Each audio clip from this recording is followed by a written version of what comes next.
Olá, seja muito bem-vindo, seja muito bem-vinda a essa videoaula.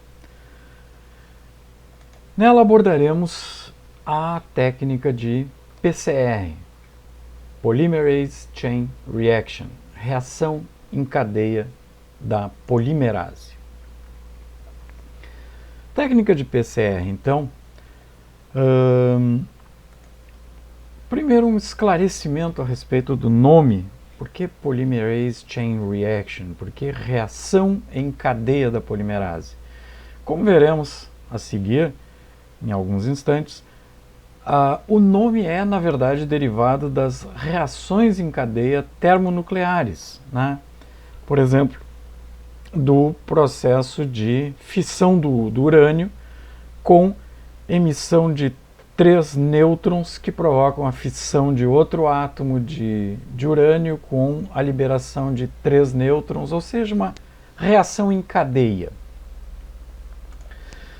E a técnica de PCR concedeu, o desenvolvimento da técnica de PCR concedeu o Nobel ao pesquisador Kary Mullis, que aqui nós temos uma biografia, uma autobiografia que ele escreveu, né, intitulada Dançando Nu no Campo da Mente, onde algumas das opiniões expressadas nesse livro são bastante interessantes, onde ele discorda das evidências científicas de alteração climática, discordância também da relação entre o HIV e a AIDS,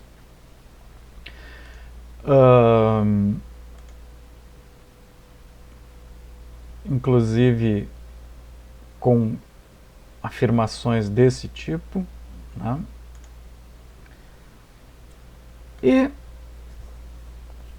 também algumas coisas interessantes. Temos um outro livro que não é de autoria dele, mas de um amigo dele, onde cita uma experiência interessante que aconteceu com Kary Mullis, né? Onde ele teria, então, conversado com um guaxinim, né? Isaac Newton, numa correspondência com um outro físico, na época, em 1775, disse essa frase que, na verdade, não é de autoria dele, é uma frase bem mais antiga, mas que se tornou muito notória por conta da utilização de Newton, que ele dizia que se ele enxergou mais longe é porque ele estava sobre os ombros de gigantes, né? Então, quem foi o gigante que realmente desenvolveu as bases teóricas e experimentais da técnica de PCR? Tudo isso começou com esse pesquisador, Har Gobind Khorana, indiano, mas que trabalhava nos Estados Unidos, fez toda a sua carreira científica lá, e que faleceu não faz muito tempo. Essa é uma foto da época em que foi publicado esse artigo aqui, que era, na época, o que ele e sua equipe intitulava de replicação reparadora do DNA. Ele chamava então de replicação reparadora, esse artigo então lá de 1970. Eu só gostaria de enfatizar algumas conclusões desse trabalho tiradas lá da discussão então final do trabalho. Conclusões deles trabalhando com o que ele chamava de replicação reparadora do DNA. Nada mais era do que hibridizando primers com fitas moldes de DNA e sintetizando a fita complementar. Conclusão chegada pelo Khorana e os outros coautores. Duplex de DNA, ou seja, DNA dupla fita, ele pode ser desnaturado, né, no caso aqui desnaturação térmica, para formar fita simples. Perfeito? Depois dessa etapa de desnaturação, se isso for feito na presença de uma grande quantidade dos primers apropriados, com o resfriamento depois da desnaturação, vai se obter a hibridização desses primers com as fitas mold. Então, adiciona-se a DNA polimerase e ela vai completar esse processo que ele chamava de uma replicação reparadora do DNA. Nada mais era do que a extensão das cadeias do DNA. E então, duas moléculas seriam originadas a partir daquela molécula inicial, certo? Então, isso é a descrição da técnica de PCR. Desnatura o DNA, hibridiza um primer, estende as cadeias, desnatura e assim por diante. E a conclusão final aqui dele é muito interessante, que ele já dizia que, isso em 1971, que todo esse ciclo pode ser repetido, de desnaturação, hibridização, extensão de cadeias. Mas a condição para que isso se mantenha é adicionar uma dose nova, fresca, da enzima, da DNA polimerase, certo? Isso por quê? Por que que ele não implementou a técnica de PCR como nós conhecemos hoje? Porque não havia sido descrita a DNA polimerase termoestável de termos aquáticos. Nesta mesma época, recém havia sido identificado o termos aquáticos, a bactéria. Nesse artigo, então, mais ou menos em 1969, por esses dois autores. Aqui tem uma foto do Thomas Brock, mais atual, de alguns anos atrás. Aqui ele trabalhando nas fontes termais lá de Yellowstone, onde ele e o coautor isolaram uma bactéria termofílica que conseguia viver em fontes termais em temperaturas altíssimas, muito próximo de 100 graus. Notar o nome do coautor, o sobrenome do coautor, que é Freeze, apesar de trabalhar com termofílica extrema. Só alguns anos depois, em 1976, é que esses três autores isolaram, então, a DNA polimerase de termos aquáticos e comprovaram que ela era termoestável. O que culminou, então, com esse artigo do Kary Mullis em 1987, descrevendo a técnica de PCR. E aqui, então, Kary Mullis, e aqui ele usa o termo uma reação em cadeia da polimerase, fazendo uma associação com reações em cadeia termonucleares, né? Uma expressão bem bombástica. Por quê? Porque o DNA, na técnica de PCR, ele é amplificado exponencialmente. Os princípios básicos, então, da técnica são, em si, bastante simples. Nós precisamos de um DNA que deverá ser amplificado. Então, nada mais é do que uma replicação in vitro do DNA. Nós precisamos de primers, na verdade, um par de primers, dois primers diferentes, que hibridizem com sequências específicas nessa sequência alvo, nessa sequência que deverá ser amplificada. Então, notar que esse primer aqui, a sequência deste aqui, que é idêntica a esse, é derivada daquela região lá do DNA. Ele tem aquela mesma sequência, ou seja, ele hibridiza neste nosso esquema com a fita de baixo do DNA, naquela região ali. Precisamos do outro primer, este aqui, este e este, que são idênticos. Várias moléculas deste primer, que é derivado dessa região aqui do DNA. Ele hibridiza então com a fita de cima. Precisamos também dos didesoxinucleotídeos trifosfatados. O didesoxi A, aqui muito esquematizado, a base nitrogenada, a desoxirribose e os 3 fosfatos. Então, trifosfatado, desoxi ATP, desoxi CTP, desoxi GTP e desoxi TTP, e a DNA polimerase termoestável, porque ela precisa resistir à alta temperatura usada para a desnaturação térmica do DNA ao longo dos ciclos. Então, essa DNA polimerase aqui, ó, que é a estrutura real da Taq polimerase, com um pedaço de DNA aqui em cinza no seu centro ativo. Como se dá o processo?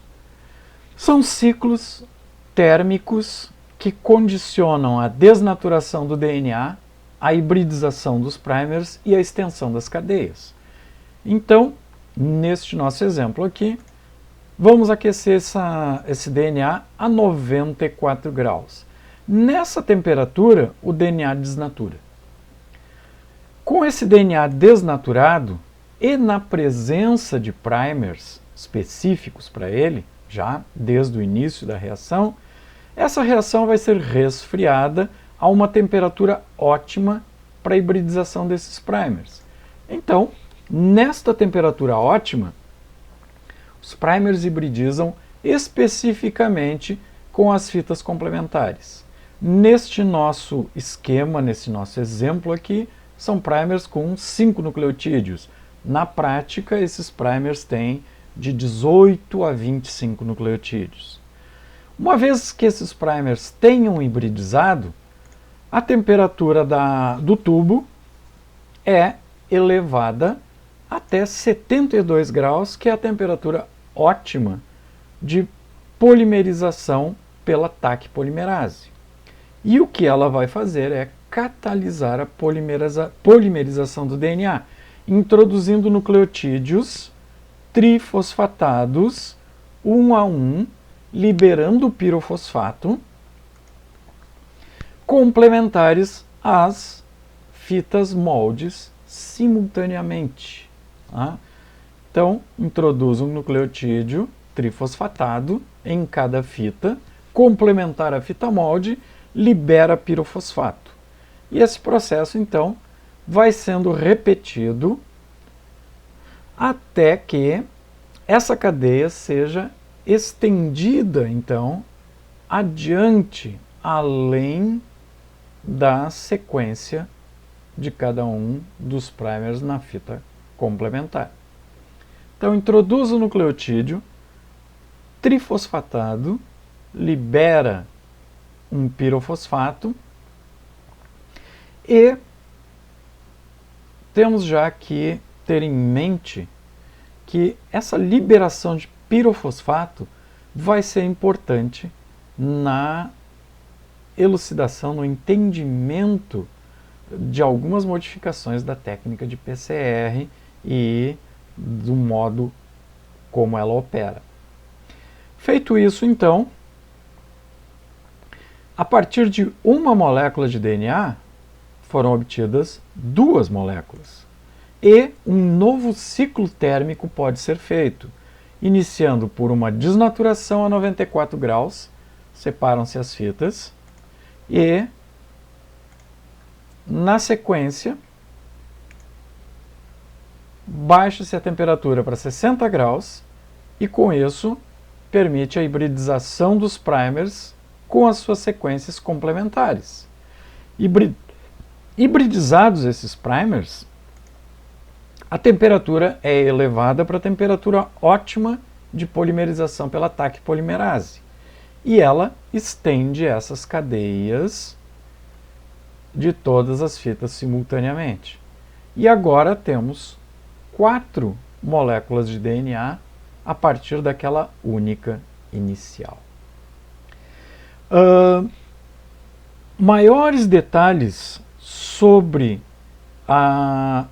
uma discussão a respeito do tamanho dos amplicons pode ser encontrado nesse vídeo suplementar aqui. Então, a amplificação do DNA é exponencial, né? Onde, partindo de uma molécula no ciclo zero, vamos chamar o ciclo zero como o inicial, a reação inicial, onde se adicionaram todos os componentes dela e ainda não fizemos os ciclos térmicos. Então esse aqui será chamado de o ciclo zero. A partir de um ciclo zero, ao final do ciclo 1, teremos 2 moléculas de DNA. Ao final do ciclo 2, teremos 4 moléculas de DNA. Ao final do ciclo 3, teremos 8 moléculas. Ou seja, a fórmula geral dessa amplificação exponencial é 2 na n. O número de moléculas obtido é 2 elevado a n, onde n é o número de ciclos feitos.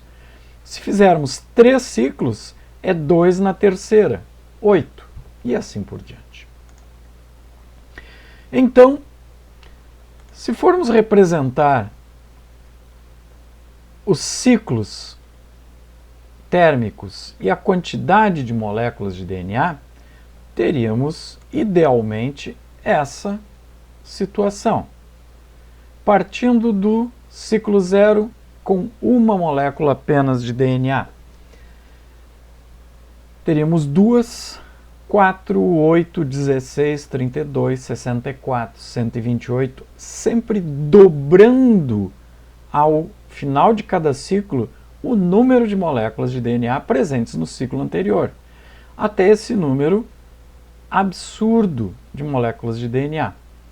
Isso aqui corresponderia então a 1000, milhão, bilhão, 1 trilhão de moléculas, não?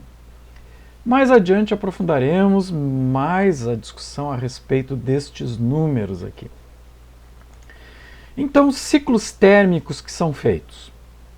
Estes ciclos térmicos correspondem, então, a temperaturas de desnaturação do DNA, hibridização de primers e extensão de cadeias. Aqui, então, temos um gráfico de tempo no eixo X contra temperatura no eixo Y. E o que nós temos é o seguinte: ao longo de um determinado período de tempo é feita a desnaturação inicial da amostra de DNA a 94 graus.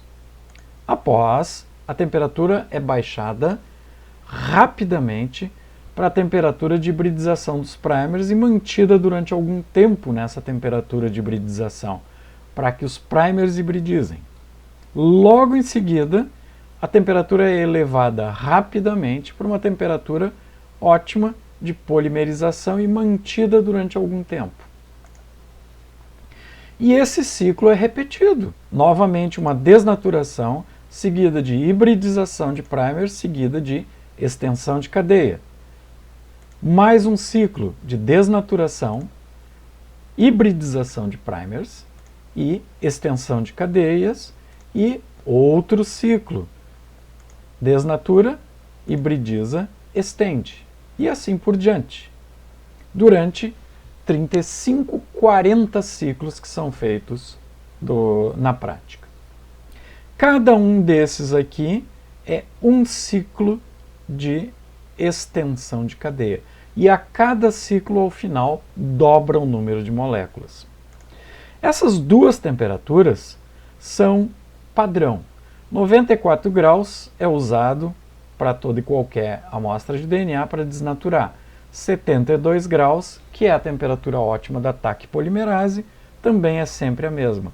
Agora, esta temperatura varia e discutiremos então as condições em que essa temperatura varia.